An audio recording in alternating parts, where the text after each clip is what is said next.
ഹേ guys, അപ്പം നമ്മൾ ഇന്ന് ഇൻട്രൊഡ്യൂസ് ചെയ്യുന്നത് നമുക്ക് ലാസ്റ്റായിട്ട് കുറേ സെയിലായി കഴിഞ്ഞിട്ട് കട്ടായി കിടക്കുന്ന കുറേ പീസസാണ്. ഇതെല്ലാം നമ്മൾ ഡിസ്കൗണ്ടിൽ ഇട്ടിരിക്കുകയാണ്. അക്കോബയുടെ ഡ്രസ്സസാണിത്.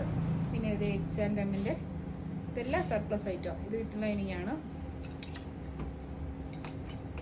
പിന്നെ ഇത് കണ്ടോ, ഫ്ലോറൽ പാറ്റേണിൽ വരുന്ന നല്ലൊരു ഡ്രസ്സാണ്. ഇതിൻ്റെയൊക്കെ റേറ്റ് അറിയണമെങ്കിൽ നമുക്ക് ജസ്റ്റ് സ്ക്രീൻഷോട്ട് ചെയ്തിട്ട് മെസ്സേജ് ചെയ്ത് വെച്ചാൽ മതി.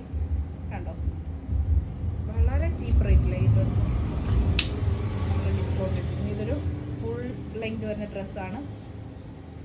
നീ ലെങ്ത് തൊട്ട് സ്ലിറ്റ് വരും. ജീൻസ് തൊട്ടൊക്കെ സ്റ്റൈൽ ചെയ്യുമ്പോൾ നല്ല ഭംഗിയായിരിക്കും. ഇതുണ്ടോ, ഫ്ലോറലിൻ്റെ അടിപൊളി ഒരു ബീച്ച് വെയർ ആയിട്ടൊക്കെ യൂസ് ചെയ്യാൻ പറ്റിയ ഡ്രസ്സാണ്. എല്ലാം വിത്ത് ലൈനിങ് ആണ്. ഇതൊരു ജം സ്യൂട്ട് ടൈപ്പത്തെ ജം സ്കർട്ട് ടൈപ്പത്തെ ഡ്രസ്സാണ്. കാരണം ഡെനീമിൻ്റെ ആണ്.